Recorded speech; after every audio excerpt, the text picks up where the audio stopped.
Edu 360 Plus. Welcome to my YouTube channel. Subscribe now. नमस्कार। आज हम हिंदी व्याकरण के एक बहुत ही महत्वपूर्ण विषय सर्वनाम को बिल्कुल आसान भाषा में समझेंगे। लेकिन सबसे पहले एक सवाल। मान लीजिए मैं बार बार ऐसा बोलूं, राम स्कूल गया, राम ने पढ़ाई की, राम घर आया, राम खाना खाकर सो गया। बताइए, क्या यह वाक्य अच्छा लग रहा है? नहीं, क्योंकि राम शब्द बार बार दोहराया गया है। अब इसे सही तरीके से बोलते हैं। राम स्कूल गया, वह पढ़ाई करने लगा, फिर वो घर आया, उसने खाना खाया और सो गया। ध्यान दीजिए, यहाँ वो और उसने शब्द ने राम शब्द की जगह ले ली। उंगली से दाहिनी ओर इशारा जो शब्द संज्ञा यानी किसी नाम की जगह आते हैं, उन्हें सर्वनाम कहते हैं। बस यही है सर्वनाम की सबसे आसान और सबसे महत्वपूर्ण परिभाषा।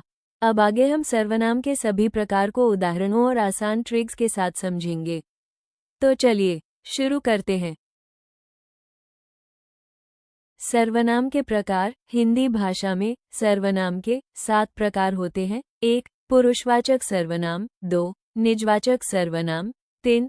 निश्चयवाचक सर्वनाम। 4. अनिश्चयवाचक सर्वनाम। 5. संबंधवाचक सर्वनाम। 6. प्रश्नवाचक सर्वनाम। 7. परस्परवाचक सर्वनाम। पुरुषवाचक सर्वनाम जो सर्वनाम बोलने वाले, सुनने वाले या जिसके बारे में बात हो रही हो, उनका बोध कराते हैं, उन्हें पुरुषवाचक सर्वनाम कहते हैं। अब सर्वनाम के पहले प्रकार को समझते हैं, पुरुषवाचक सर्वनाम। लेकिन पहले एक छोटी सी बात समझ लीजिए। यहाँ पुरुष का अर्थ लड़का या आदमी नहीं है। यहाँ पुरुष का अर्थ है व्यक्ति यानी कोई भी इंसान। और पुरुषवाचक सर्वनाम 3 भागों में बांटा गया है। क उत्तम पुरुष, ख मध्यम पुरुष, ग अन्य पुरुष। सबसे पहले आता है उत्तम पुरुष। जरा सोचिए, अभी यह सर्वनाम के प्रकार के बारे में कौन बता रहा है? मैं। जब बोलने वाला स्वयं अपनी बात करता है तब उत्तम पुरुष होता है। इसमें मुख्य शब्द हैं मैं और हम। उदाहरण देखिए, मैं स्कूल जाता हूँ, हम क्रिकेट खेलते हैं। बस इतना याद रखिए। चेक मार्क जो बोल रहा है वही उत्तम पुरुष।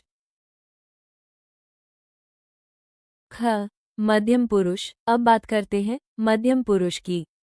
अभी यह बात किससे कही जा रही है? आपसे। जिससे बात की जाती है उसे मध्यम पुरुष कहते हैं। इसमें मुख्य शब्द हैं तू, तुम और आप। उदाहरण, तुम कहाँ जा रहे हो? आप कैसे हैं? याद रखने की आसान ट्रिक। जिससे बात हो रही हो वही मध्यम पुरुष। ग अन्य पुरुष। अब आता है अन्य पुरुष।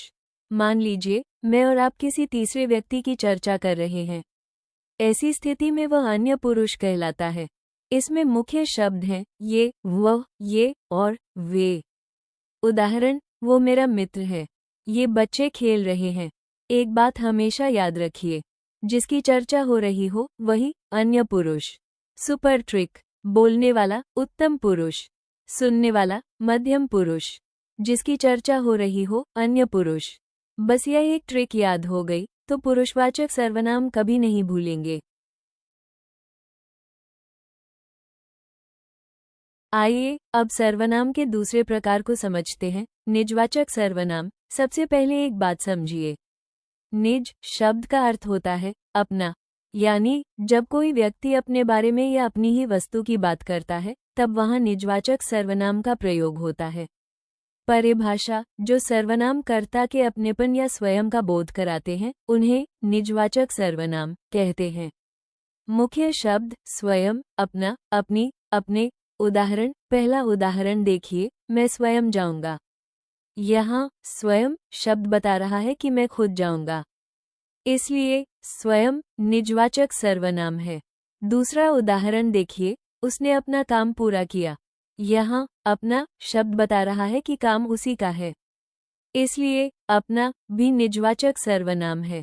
याद रखने की आसान ट्रिक, जहाँ अपना, अपनी, अपने या स्वयं शब्द कर्ता के अपनेपन का बोध कराएं, वहां समझ जाइए कि वह निजवाचक सर्वनाम है। बस इतनी सी ट्रिक याद रखिए। अपना और स्वयं दिखे तो तुरंत पहचानिए ये निजवाचक सर्वनाम है। अब सर्वनाम के तीसरे प्रकार को समझते हैं, निश्चयवाचक सर्वनाम। सबसे पहले इस शब्द का अर्थ समझिए। निश्चय का अर्थ होता है निश्चित या स्पष्ट, यानी जब हमें किसी खास व्यक्ति, खास वस्तु, खास स्थान या खास प्राणी की ओर इशारा करना हो, तब निश्चयवाचक सर्वनाम का प्रयोग किया जाता है। परिभाषा: जो सर्वनाम किसी निश्चित व्यक्ति, वस्तु, स्थान या प्राणी की ओर स्पष्ट संकेत करते हैं, उन्हें निश्चयवाचक सर्वनाम कहते हैं। मुख्य शब्द ये, वह, यही, वही। उदाहरण: पहला उदाहरण देखिए, यह मेरा घर है। यहाँ ये शब्द किसी निश्चित घर की ओर संकेत कर रहा है, इसलिए ये निश्चयवाचक सर्वनाम है। अब दूसरा उदाहरण देखिए, वो मेरा मित्र है। यहाँ वो शब्द किसी निश्चित मित्र की ओर संकेत कर रहा है, इसलिए वह भी निश्चयवाचक सर्वनाम है। याद रखने की आसान ट्रिक: जहाँ ये, वह, यही या वही शब्द किसी निश्चित व्यक्ति, वस्तु, स्थान या प्राणी की ओर स्पष्ट संकेत करे, वहां समझ जाइए कि वह निश्चयवाचक सर्वनाम है। बस एक बात हमेशा याद रखिए, ये और वह अगर किसी निश्चित चीज की ओर इशारा करे तो वो निश्चयवाचक सर्वनाम होगा। आइए सर्वनाम के चौथे प्रकार को समझते हैं, अनिश्चयवाचक सर्वनाम। सबसे पहले इस शब्द का अर्थ समझिए। अनिश्चय का अर्थ होता है जो निश्चित न हो, यानी अज्ञात। जब किसी व्यक्ति, वस्तु, स्थान या प्राणी के बारे में पूरी तरह निश्चित जानकारी न हो, तब वहां अनिश्चयवाचक सर्वनाम का प्रयोग किया जाता है। परिभाषा: जो सर्वनाम किसी अनिश्चित व्यक्ति, वस्तु, स्थान या प्राणी का बोध कराते हैं, उन्हें अनिश्चयवाचक सर्वनाम कहते हैं। मुख्य शब्द कोई, किसी, कुछ। उदाहरण: पहला उदाहरण ध्यान से देखिए, कोई दरवाजे पर है।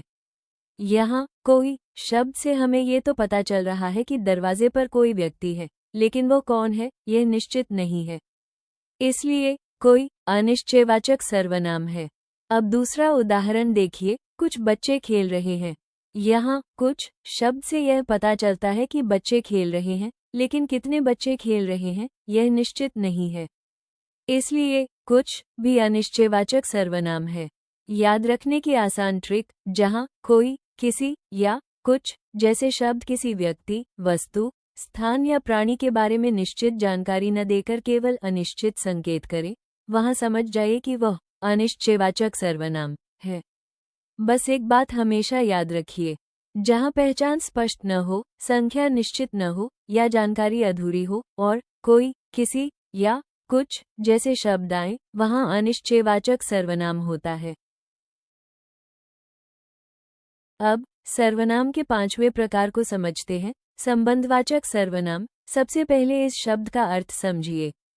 संबंध का अर्थ होता है जुड़ाव या रिश्ता, यानी जब दो वाक्यों, दो शब्दों या दो विचारों को आपस में जोड़ने का काम कोई सर्वनाम करता है तो उसे संबंधवाचक सर्वनाम कहते हैं। परिभाषा: जो सर्वनाम दो वाक्यों, शब्दों या विचारों के बीच संबंध स्थापित करते हैं, उन्हें संबंधवाचक सर्वनाम कहते हैं। मुख्य शब्द जो, सो, जैसा, वैसा, जितना, उतना। उदाहरण: पहला उदाहरण ध्यान से देखिए, जो मेहनत करता है वो सफल होता है। यहाँ जो और वह दोनों शब्द मिलकर वाक्य के दो भागों को जोड़ रहे हैं, यही कारण है कि ये संबंधवाचक सर्वनाम है। अब दूसरा उदाहरण देखिए, जैसा करोगे वैसा भरोगे। यहाँ जैसा और वैसा कार्य और उसके परिणाम के बीच संबंध स्थापित कर रहे हैं, इसलिए ये भी संबंधवाचक सर्वनाम है।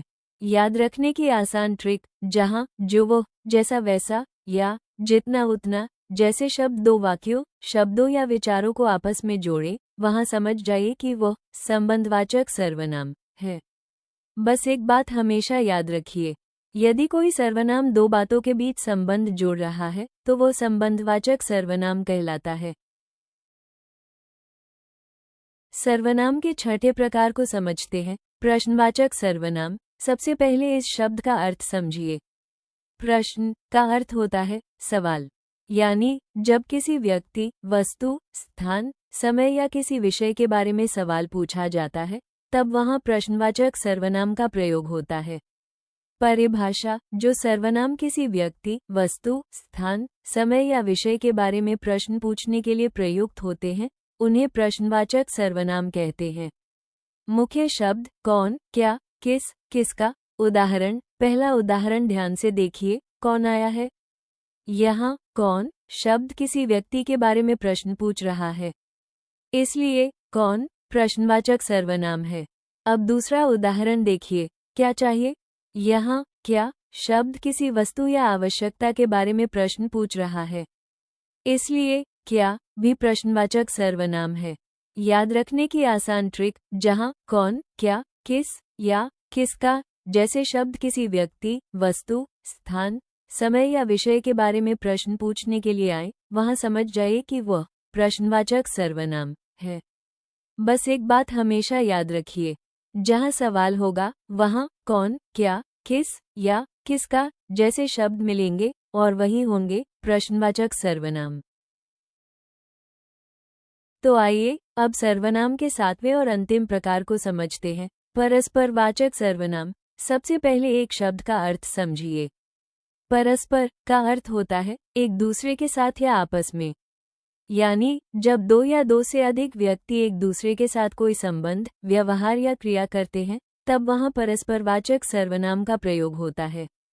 परिभाषा: जो सर्वनाम दो या दो से अधिक व्यक्तियों के बीच पारस्परिक संबंध, व्यवहार या क्रिया का बोध कराते हैं, उन्हें परस्परवाचक सर्वनाम कहते हैं। मुख्य शब्द: एक दूसरे, परस्पर, आपस में। उदाहरण: पहला उदाहरण ध्यान से देखिए। दोनों भाई एक दूसरे से प्रेम करते हैं।